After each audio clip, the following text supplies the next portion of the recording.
Bonjour, je suis Anaïs Coach. Je vous souhaite la bienvenue dans mon podcast dédié à l'endométriose. Nous allons partager ici des témoignages poignants, des conseils sur la santé et plein d'autres informations de discussion où nous allons échanger ensemble pour avancer ensemble.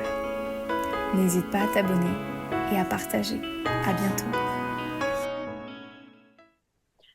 Bonjour et bienvenue Manon aujourd'hui dans ce podcast. Comment vas-tu aujourd'hui? Merci Anaïs déjà de m'accueillir dans ton podcast. Aujourd'hui, ça va moyen. On a connu pire et on a connu mieux, mais on va dire que je suis sur une pente où je remonte un peu la pente. Donc ça va. Il y a des jours avec et des jours sans, ça arrive, normal. Est-ce que tu peux te présenter, nous dire un peu d'où tu viens, qu'est-ce que tu fais dans la vie? Alors du coup, j'habite dans le Gard actuellement, donc plus pour longtemps parce que je vais enfin déménager dans un département qui me plaît beaucoup plus. Je ne travaille pas, j'ai été conseillère en assurance et puis j'ai été reconnue handicapée avec mon endométriose. Je suis passée en invalidité et j'ai été licenciée pour inaptitude. Donc aujourd'hui, mon seul travail, c'est de prendre soin de moi, ce qui est déjà pas mal. C'est déjà pas mal, oui. Comment as-tu été diagnostiquée? Quel était ton parcours d'endométriose? Alors, j'ai été diagnostiquée très tardivement et j'ai des symptômes très tardivement aussi, puisque j'ai mes premiers symptômes vers 26 ans, où j'ai eu des troubles digestifs affreux. Donc, j'avais la diarrhée tous les jours pendant 3 mois, j'ai eu la diarrhée, etc. Donc là, on m'a diagnostiqué le syndrome de l'intestin irritable. Et puis, je voyais quand même pas mal de choses passer sur l'endométriose et tout ça. Et je disais à mon mari, mais c'est trop bizarre parce que j'ai quand même les mêmes symptômes et tout ça. Donc, j'ai passé plusieurs examens. J'ai passé un IRM avec une radiologue spécialisée en endométriose qui m'a dit que je n'avais rien du tout. Donc ça a été une période assez compliquée où j'avais complètement l'impression d'être folle, quoi. Que je me créais mes symptômes, c'était vraiment horrible. Et puis j'ai découvert le site Deuxième Avis et donc j'ai envoyé cet IRM-là qui était ressorti négatif. Donc cet IRM-là, je l'ai passé en septembre 2020. En décembre 2021, je l'ai envoyé sur le site Deuxième Avis. Et j'ai été diagnostiquée le 25 décembre, le jour de Noël, par le docteur Éric Petit, qui m'a diagnostiqué du coup l'endométriose et l'adénomiose. Donc voilà. Est-ce que ça a été pour toi un soulagement qu'on puisse poser des mots sur des mots? Oui, oui, clairement, parce que en fait, en plus, je me souviens, je passais Noël avec ma mère. J'ai un peu des émotions qui remontent, je suis désolée. Il n'y a pas de souci. Euh, et du coup, je reçois le mail de Deuxième Avis et je dis à ma mère, purée, j'ai une réponse et tout.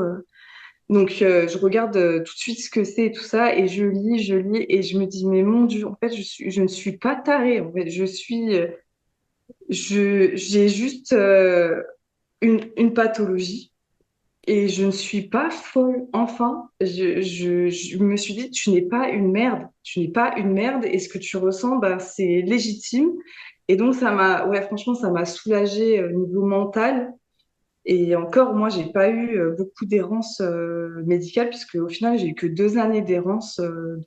J'imagine pas les femmes qui ont 7, 10, 15, 20 ans des fois d'errance, parce que ça détruit et ça traumatise. Et donc, oui, j'ai été soulagée. Et bon, à partir de là, je me suis dit, OK, je vais aller mieux, etc. Et je n'ai pas eu je vais pas dire la guérison, mais je n'ai pas, mon état ne s'est pas amélioré à la suite de mon diagnostic, malheureusement. mais on va dire que j'ai plus d'outils pour me soulager au Et au quotidien. quotidien pour arrêter peut-être de moins survivre et puis peut-être d'avoir un temps aussi pour accueillir cette pathologie, te dire, bah ouais, c'est pas dans ma tête, de digérer aussi toutes les informations qui ont été véhiculées pendant des mois ou peut-être des années pour toi en te disant, mais c'est dans ta tête, tu te fais des films. Et c'est vrai qu'on a il y a aussi cette question de légitimité. Voilà. Je suis Oui, vraiment malade, j'ai vraiment quelque chose et c'était pas des années comme ça où je me faisais des films. Et c'est vrai que tout ce côté-là, il faut aussi le digérer. Tout ce côté psychologique qui n'a pas été évident. On peut parler aussi des fois de violence oui, psychologique, violence aussi gynécologique, parce que ça arrive à beaucoup de femmes, à beaucoup de personnes et je trouve qu'au jour d'aujourd'hui, on est quand même en 2025, ça arrive un peu trop à mon goût.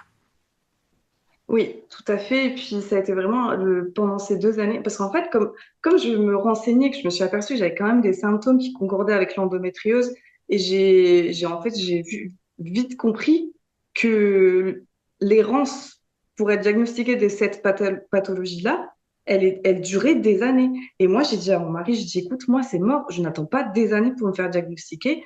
Et en fait, j'étais en boucle tout le temps. Donc, j'ai passé vraiment 2 ans à me prendre des refoules par tous les médecins de santé que je rencontrais.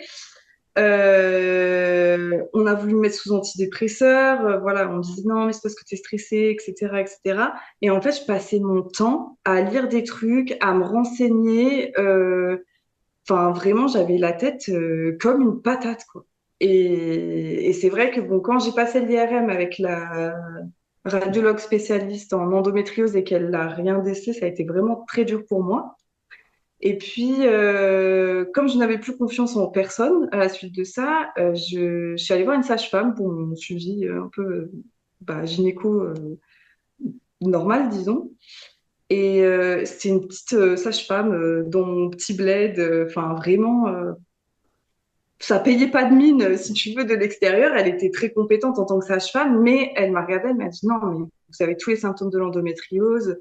Elle m'a dit, faut continuer à chercher de ce côté-là, etc. Elle m'a dit, moi, je suis persuadée que vous l'avez. J'ai dit, mais en fait, sur l'IRM, je n'ai rien.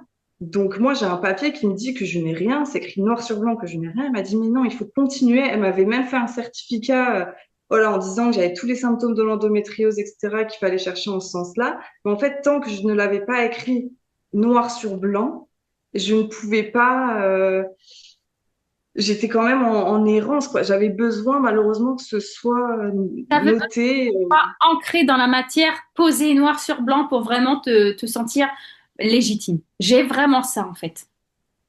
Exactement. Et d'ailleurs, peu de personnes ont compris le fait que je sois soulagée d'avoir le diagnostic parce que, en fait, je pense qu'il y a des personnes qui se disent, OK, elle est contente d'être malade. Non, ce n'est pas ça. Ce n'est pas ça. Je suis heureuse de pouvoir mettre un nom sur mes souffrances et, et je pense qu'à partir de là, on peut commencer à accepter un petit peu la maladie, tandis que quand on est entre deux, de toute façon, on ne sait pas si on est taré, si on a vraiment un truc, On ne si... sait pas ce qu'on doit mettre en place aussi, on ne sait pas si on doit adapter notre quotidien, si on doit aller voir d'autres spécialistes, si on a un traitement.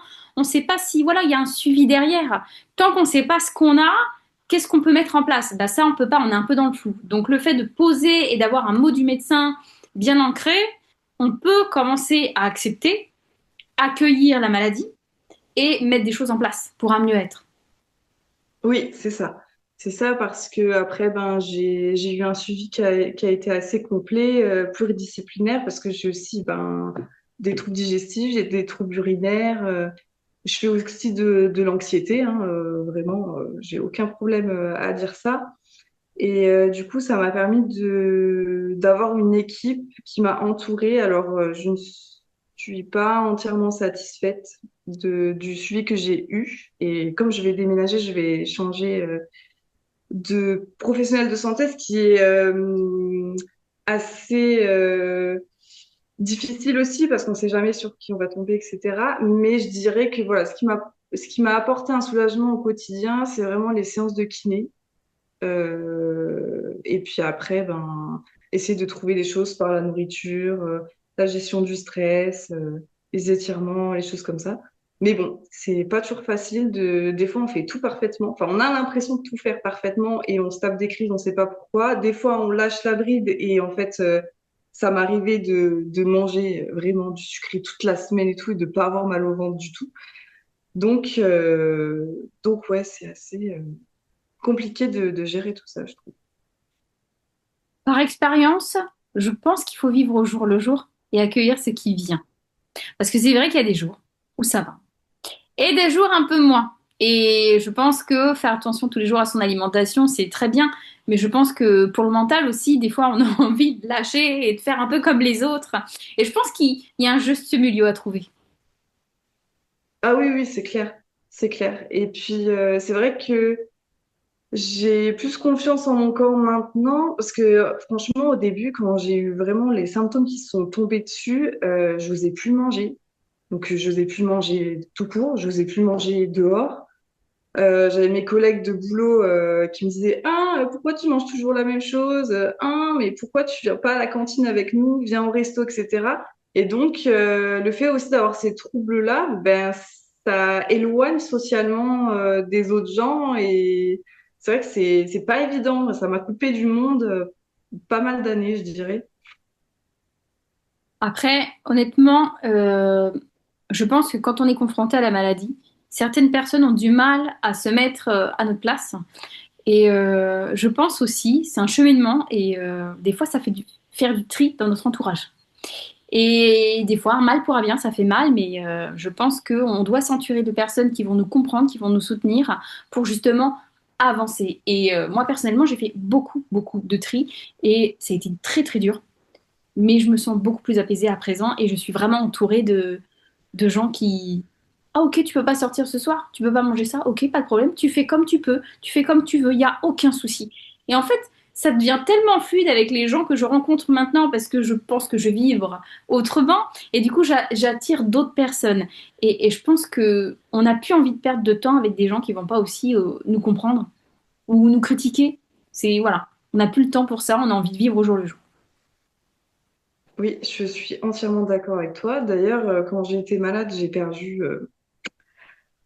quasiment tous mes pseudo-amis, hein, vraiment. J'ai perdu pas mal de monde. Je me suis retrouvée assez seule. Bon, après, j'avais mon mari qui me soutenait, j'ai ma famille, la famille de mon conjoint aussi On t'a qui me été quand même pas comprend. mal soutenu par ta famille, mais pas tes amis, c'est ça, l'entourage amical. Ouais, c'est ça. En fait, j'ai vraiment gardé les amis que j'ai depuis le plus longue date. Et du coup, c'est vrai que ça a été une période assez dure parce qu'on se retrouve face à une maladie. Enfin, potentiellement, moi, au départ, j'avais peur, je pensais que j'allais mourir, hein. Quand j'étais en errance de diagnostic, c'était tellement affreux. Je disais à mon mec, je dis, mais en fait, je vais bientôt crever.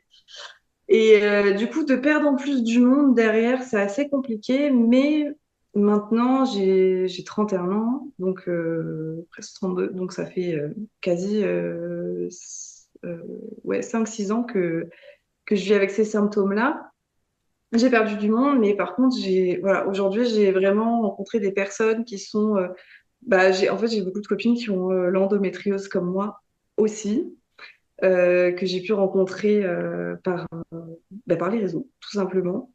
Il y a aussi des personnes que je connais, des connaissances qui ont été diagnostiquées malheureusement aussi de l'endométriose. Malheureusement, dans mon entourage, je vois de plus en plus de personnes qui sont diagnostiquées. Enfin, malheureusement, heureusement, malheureusement parce que elles souffrent, mais Et heureusement, elles ont un depuis que diagnostic, je quoi. suis aussi diagnostiquée, j'en entends de plus en plus, que ce soit dans mes élèves, dans mes pratiquantes de yoga ou voilà, dans mon entourage. Et voilà, d'un côté, comme tu dis, tant mieux parce qu'elles sont diagnostiquées, ça dure pas des années, mais d'un côté, voilà, c'est quand même affolant de se dire, au final, on est nombreuses quoi, à avoir cette pathologie. Ah mais oui, enfin, je pense que tout le monde connaît une personne qui a l'endométriose. Je Et vois pas, à part si on vit dans une grotte, je vois pas comment on pourrait pas connaître une personne qui a l'endométriose. Enfin, c'est vraiment un truc de fou, quoi. de plus en plus. Et au niveau du travail, comment tu as pu adapter à ta pathologie? Comment ça s'est passé pour toi? Est-ce que ça a été dur? Est-ce que tu as dû quitter ton travail? Voilà. Alors, bon, moi, actuellement, donc, je ne travaille pas, comme je te disais au début. Alors, j'ai bossé dans un magasin bio. C'est là, en fait, que j'ai commencé à avoir mes premiers symptômes. Donc, voilà, pas terrible. Et je voulais changer de voie parce que j'étais en caisse, j'avais de la manutention à faire et tout. Et c'est vrai que je sentais que mon corps, il pouvait plus suivre comme avant. Et je me suis dit, il faudrait que je m'oriente sur un métier où je sois dans un bureau peut-être un peu plus tranquille, etc. Et donc, je cherche une formation. Voilà. Magasin bio, c'était super, hein, j'étais en CDI et tout. C'était vraiment un boulot que j'aimais bien.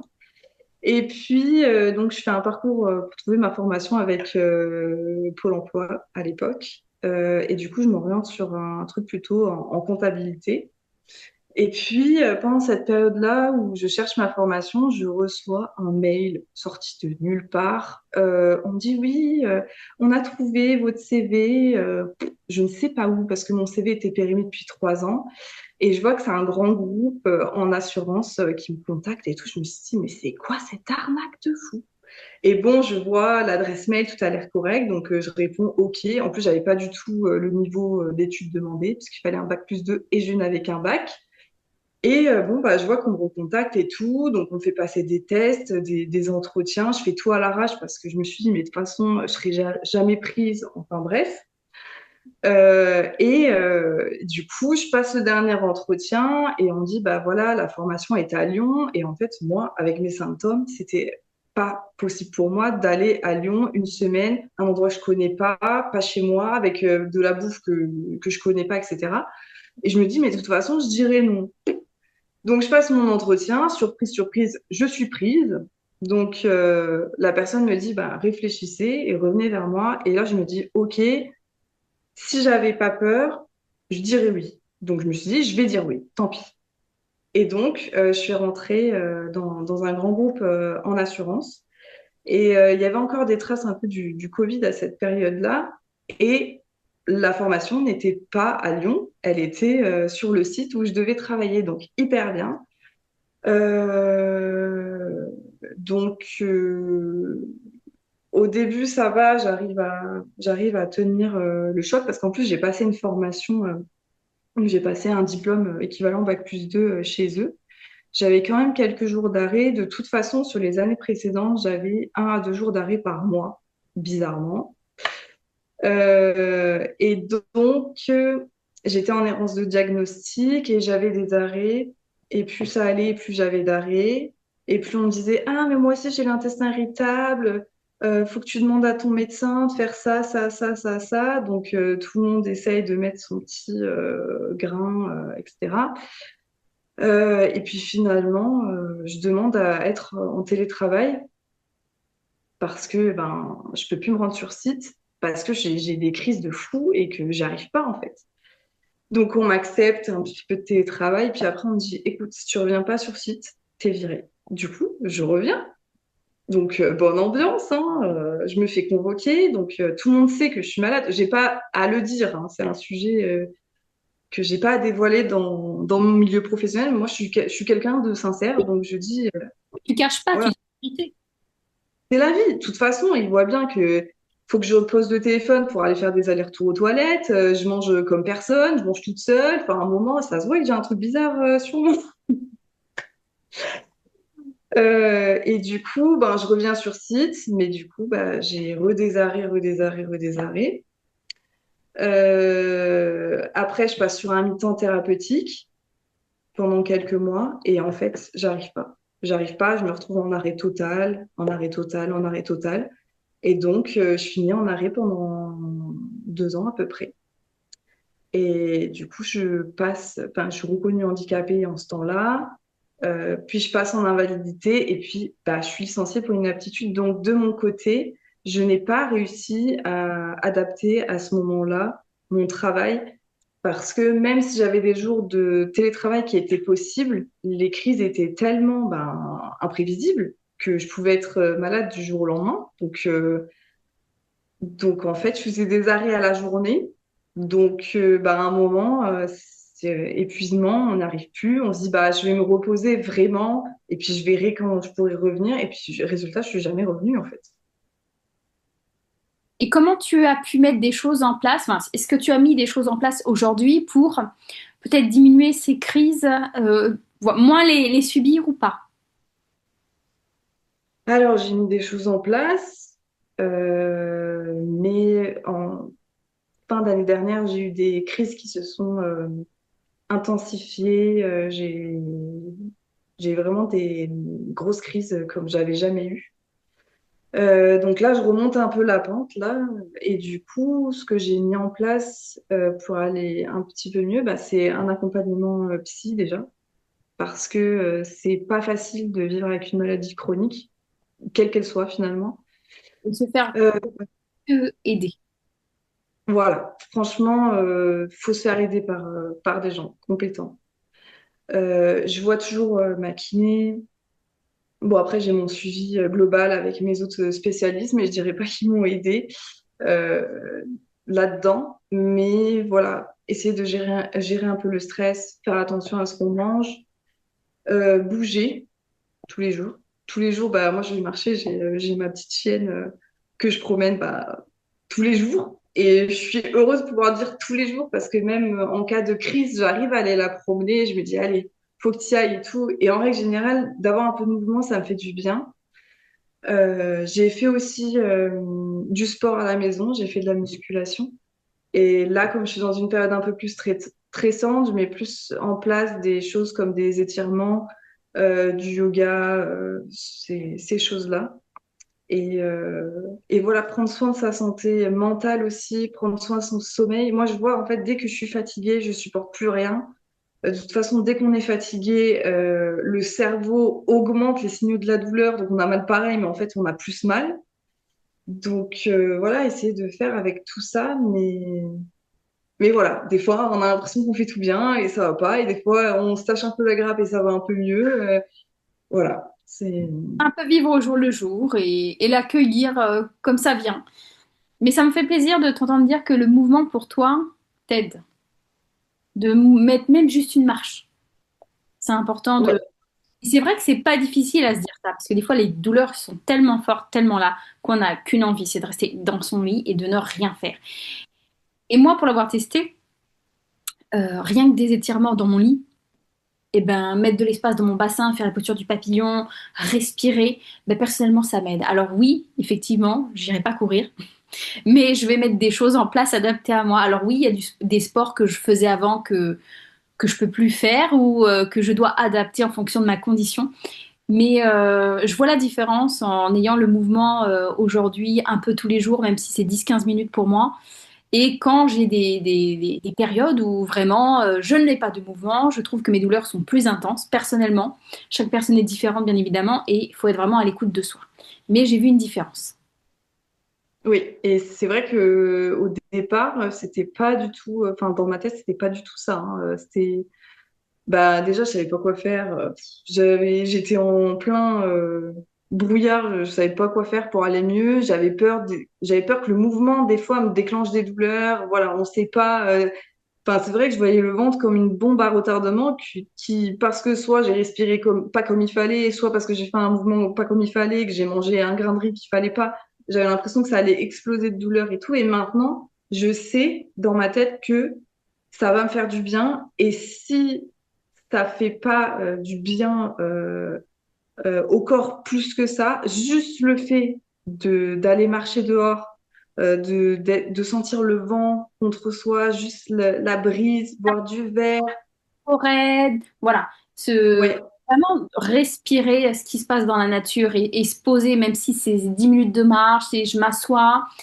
Et, oui, et voilà, après, ça dépend des personnes. Il faut vraiment aussi avoir l'accord du médecin pour pouvoir mettre une activité physique en place. C'est très important d'avoir l'accord du médecin et aussi d'adapter. Moi, avant, je pouvais faire autant de sport par jour que je voulais. Aucun problème, du jour au lendemain, c'était niet. Et au début, bah, même 20 minutes de marche en forêt, c'était très compliqué. Je faisais beaucoup de pauses, j'étais essoufflée, ça n'allait pas. Maintenant, je suis heureuse de dire que ça va beaucoup mieux. mais vraiment, ça a adapté en fonction de son ressenti. Et des fois, non, il n'y aura pas besoin de sport, des fois, il y aura juste besoin de se reposer pour mieux Oui, repartir. Il faut savoir, oui, et que des fois, il n'y a pas besoin de sport, des fois, c'est juste du repos, en fait. Des fois, c'est juste du repos que le corps réclame. oui, c'est vrai. Bah après, moi, dans mon cas, je promène ma chienne tous les jours parce que ben, elle a besoin de sortir, donc je suis un peu obligée dans un sens. Mais c'est vrai que il y a aussi d'autres activités qui me font du bien personnellement. C'est la méditation. Alors pas quand je suis en phase crise de panique et tout ça parce que ça me met plus mal que qu'autre chose. Mais au quotidien, de se poser, de scanner son corps un petit peu, etc.